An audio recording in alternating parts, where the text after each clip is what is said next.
And I can go on all day. The point is, using the threat of force to tell people how to conduct themselves in society is not progress, it's fascism.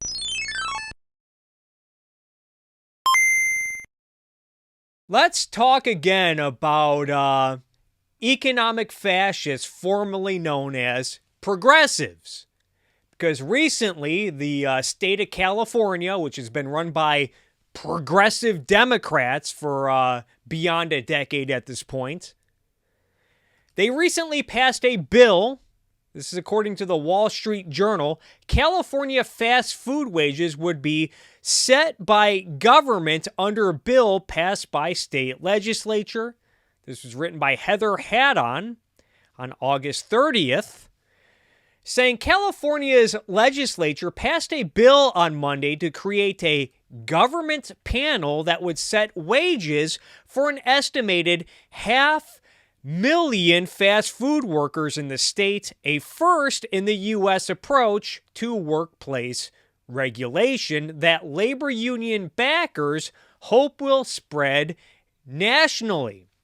The bill, known as the FAST Act, would establish a panel with members appointed by the governor and legislative leaders composed of workers, union representatives, employers, and business advocates. They would set hourly wages of up to $22 per hour for fast food workers starting next year and can increase them annually by the same rate as the Consumer Price Index up to a maximum of 3.5%. And from what I've read into this bill, I think they would also put restrictions on work hours and decide how many hours workers are allowed to work. And on Labor Day, Governor Gavin Newsom announced that he was signing the bill. And keep in mind, this is not the first time Gavin Newsom has gotten heavily involved with regulating labor. Recall that last year, or a few years ago, I think. Recall that Gavin Newsom essentially made private contracting illegal in the state of California with his stupid AB 5 law, particularly applied to the rideshare and app delivery, what's called the gig economy these days, particularly geared at Uber. And for those who don't know how Uber works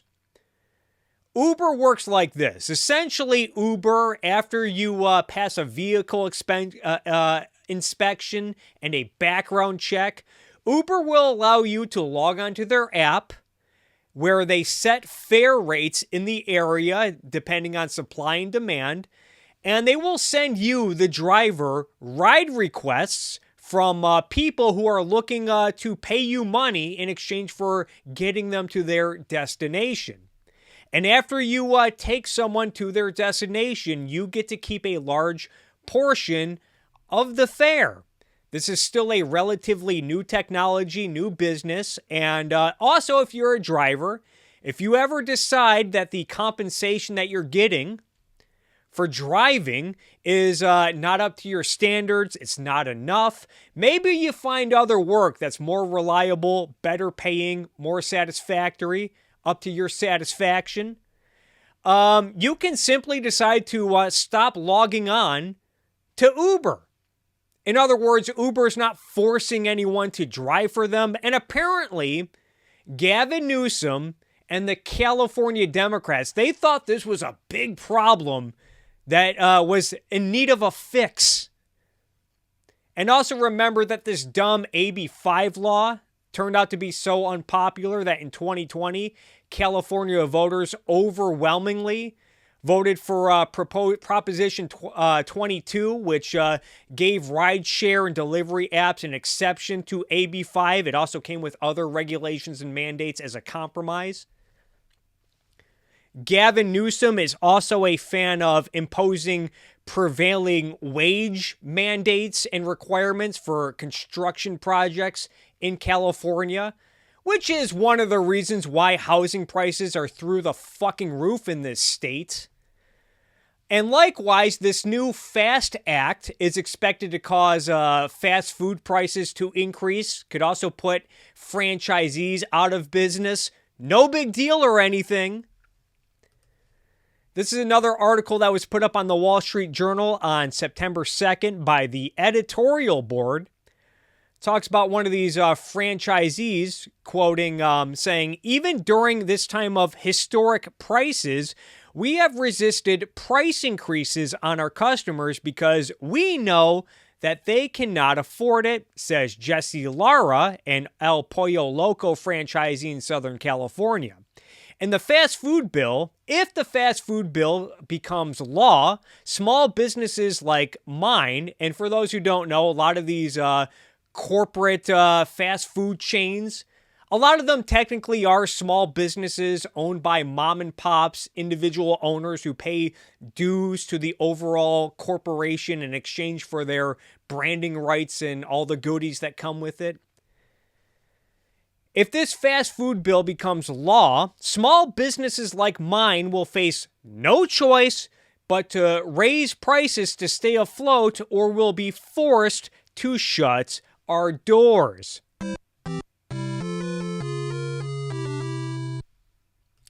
We also have this article, another article on this topic written by Jason L. Riley on August 30th, talks about how in a survey of economists published this month by the Employment Policies Institute, 83% of respondents expressed opposition to the California legislation. Quote, economists think that the law will hinder the future growth of individual restaurant chains, unquote, according to EPI, going on to say, other negative impacts will likely be fewer restaurant chains willing to operate in California and other states with similar laws, said 84%. Raising prices for consumers as business owners pass on higher costs created by council mandates and leading to store closures in California. Then there was, going back to the first article, says that a University of California Riverside School of Business study commissioned by the Franchisee Association found that setting minimum wages between $22 an hour and $43 an hour would generate a 60% increase in labor costs and raise fast food prices by about 20%. So this is progress, apparently. Also, keep in mind that California is dealing with rampant homelessness, unsheltered homelessness, dealing with the housing shortage. Housing prices are through the roof. Energy prices are also through the roof. According to Mike Schellenberger, I guess California has seen has seen electricity prices increase by 7 times more than the rest of the United States the last decade, and has the most expensive electricity in the continental U.S. Oops. Turns out restricting fossil fuels and nuclear energy is maybe not such a good idea. And that alone is bad enough, the fact that consumers are paying higher prices for electricity and gasoline. But now in California, now people are more vulnerable to extreme weather conditions like extreme heats, because now the grid is vulnerable to failures and power outages. Way to go, guys. And this is apparently what California politicians are working on. And I know this is somewhat whataboutism. But again, remember that the state minimum wage right here, California's current minimum wage is $15 an hour and is set to increase by 50 cents on January 1st. It's even higher in big cities like Los Angeles and San Francisco. And as I've talked about before in videos earlier this year talking about inflation, a lot of these fast food companies are already reportedly raising wages on their own in effort to compete for labor. And on top of that, I guess this is how Democrats think of workers. Just a bunch of bumbling oafs and idiots who are unable to compete for higher wages or negotiate for higher wages on their own behalf. Gavin Newsom talked about, finally, they get a seat at the table. Yeah, you're creating this seat at the table with this new government panel. So I guess we need new bureaus to plan the economy. And if consumers end up having to pay higher prices, then I guess they'll just blame it on greedy businesses, blame it on unfettered, unregulated capitalism. And if small businesses end up going under, failing as a result, well, then so be it. I guess having fewer jobs or no jobs is preferable to workers getting unfairly exploited, whatever the hell that means. And we've actually seen stuff like this happen before in U.S. history, as Burton Folsom points out in his book, New Deal or Raw Deal.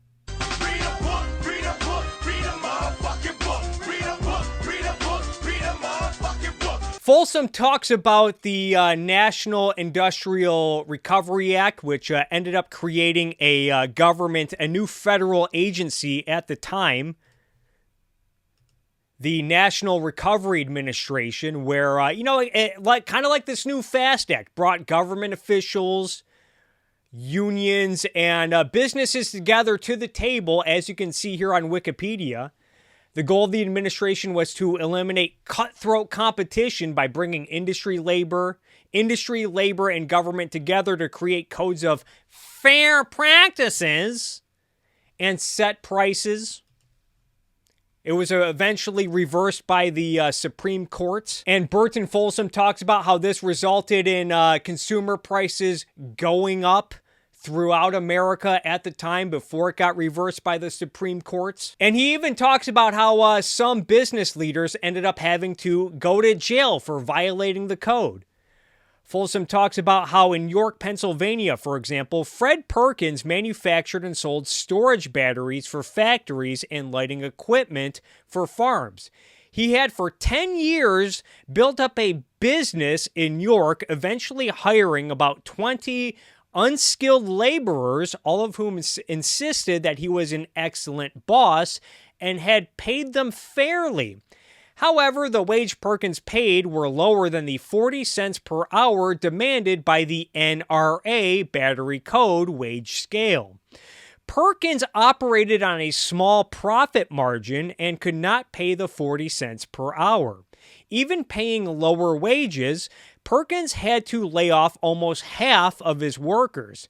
Thus, when the NRA Battery Code became law, Perkins had the choice to either close his business or pay his remaining employees less than 40 cents per hour and try to squeak out a profit. Perkins and his employees all preferred to remain in business with the lower wages. He therefore personally appealed to Hugh Johnson for an exception, but did not receive one. When NRA officials came to York and threatened Perkins, he refused to close his shop and also refused to raise wages. Within 2 months, Perkins was in the York County Jail for violating the NRA code. Speaking of progressives, FDR and the New Deal Democrats are often labeled as progressives and literally put business owners in jail for violating their new economic regulations. And Folsom even talks about other examples of business owners who ended up going to jail for not abiding by New Deal regulations. And people think I'm crazy when I call this malarkey economic fascism, because it is. And even Nazi Germany embraced economic planning in a similar fashion, as Leonard Peikoff talks about in his book, The Ominous Parallels.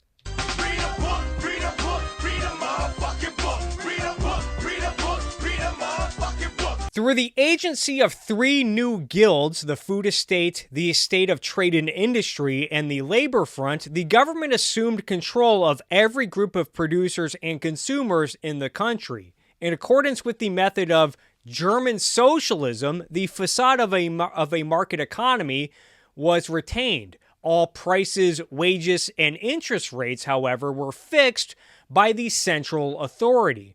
They were prices, wages, and interest rates in appearance only. In reality, they were merely determinations of quantity relations in the government's orders.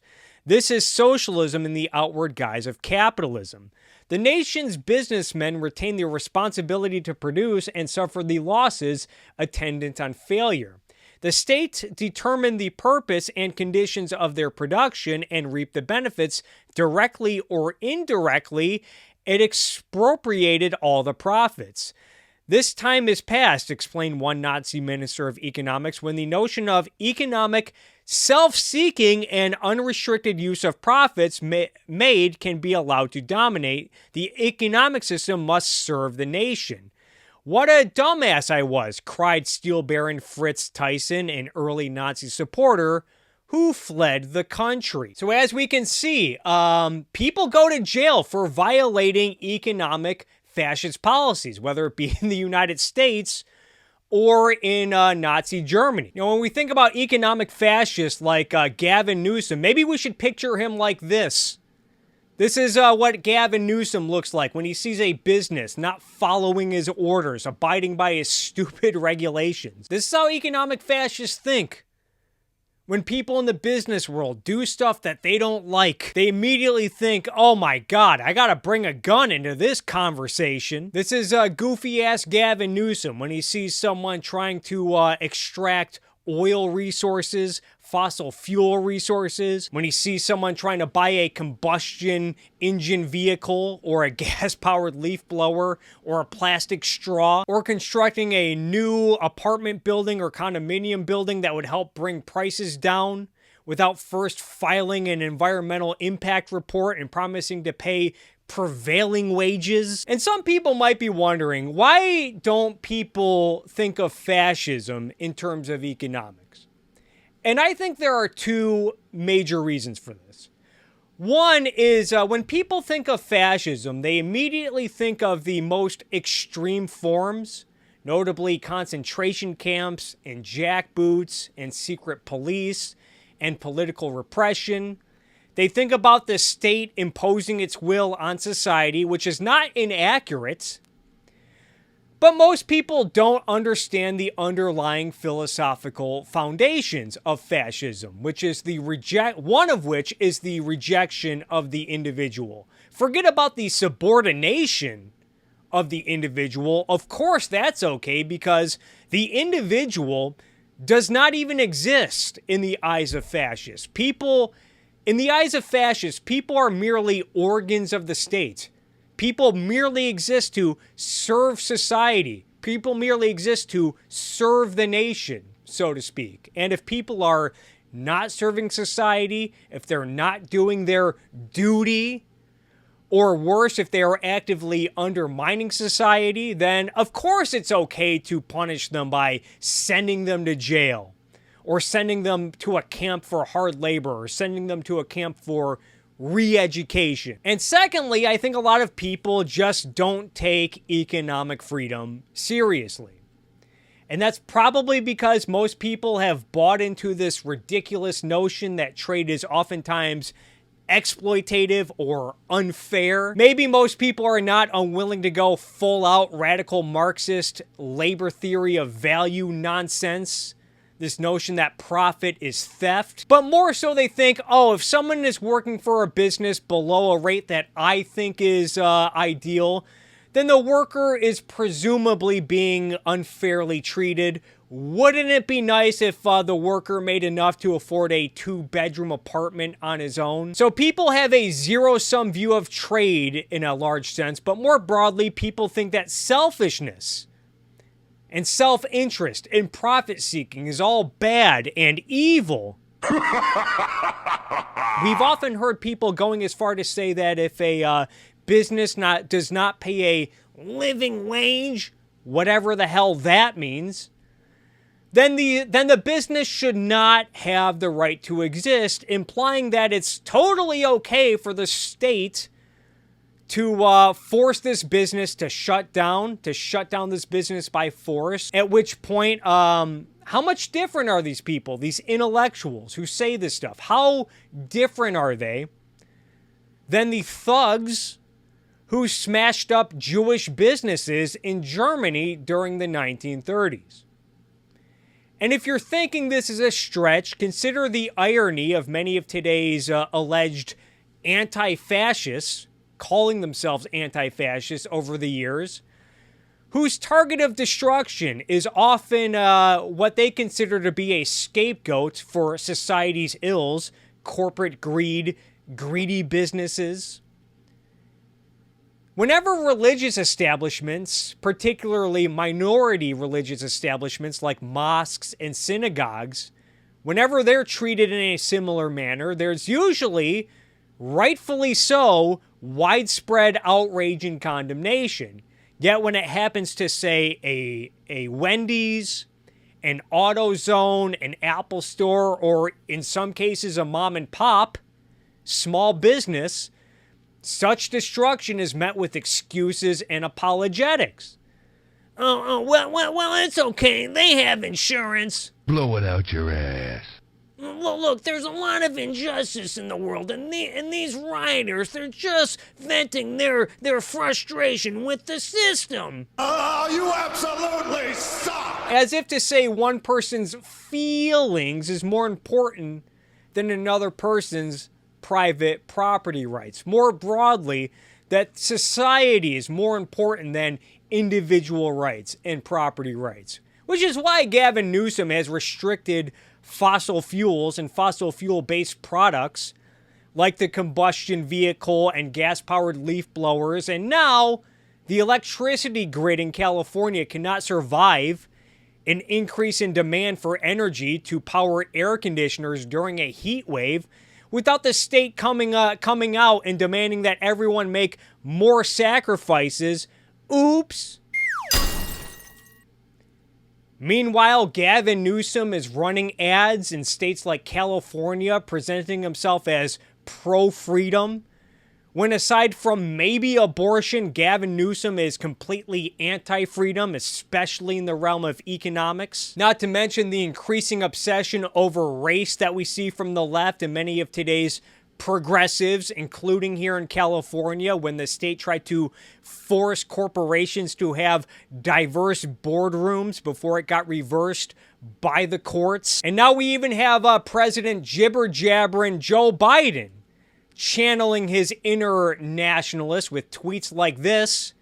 It's no wonder why Biden and the Democrats have to accuse Trump and the MAGAs of being extremists when Democrats like Biden are just offering a different variation of economic fascism at this point. And you might say that I'm stretching it here, especially when talking about the Nazis, which in all fairness, their economic controls do pale in comparison to their most brutal acts of repression. Some of you might be getting the mistaken impression that I'm saying that Gavin Newsom is Hitler or Joe Biden is Hitler. That's not what I'm saying. It's not the point I'm making. My point is that if we agree that fascism is bad, which it is, then we should not tolerate it in the realm of economics. And if Democrats and their cheerleaders are going to loosely accuse their opposition of being fascists, then maybe it's time that the concept be applied to them, considering that it's appropriate.